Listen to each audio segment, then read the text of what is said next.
South Sudan's opposition leader, Riek Machar, is set to form a transitional government with President Salva Kiir.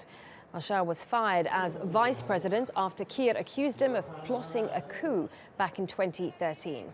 His sacking led to a conflict which has killed more than 50,000 people and displaced millions more.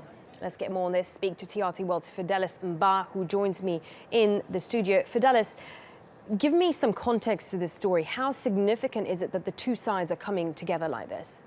Well, since 2013, South Sudan has not known peace because a process had been put in place. Peace deals had been signed, but they were breached. They've been fighting. People are displaced.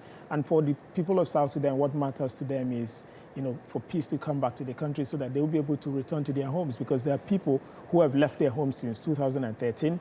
Beyond losing their loved ones, they can't go back home. So if Riek Machar actually makes it to Juba today and signs this peace, more like formalizes the peace deal and takes up his position as vice president, then, we can try to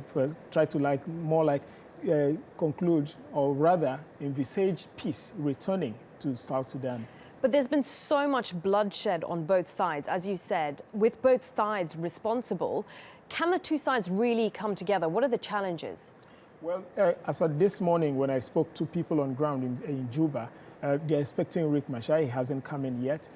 But there's a kind of confusion as to when he's going to be able to come in, or whether he will even more like, because there are fears now that he might renege and might not be able to come in today again, because right now his fighters are insisting that once he comes into Juba, he should be sworn in as vice president before any form of documentation.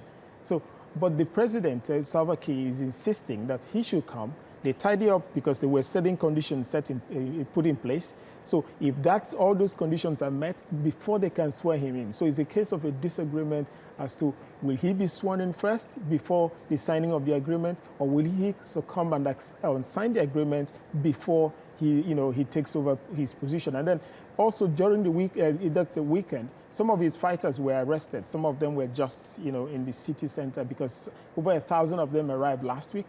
Some of them were in the city center in Juba, and they were just moving around, and they were rounded up, but later released. So this is more like there's so much, mistrust among both parties. And if that is actually not taken care of, today's deal might still just fall through like other previous deals. Yeah, a lot of challenges ahead. Fidelis, good of you to update us. Many thanks.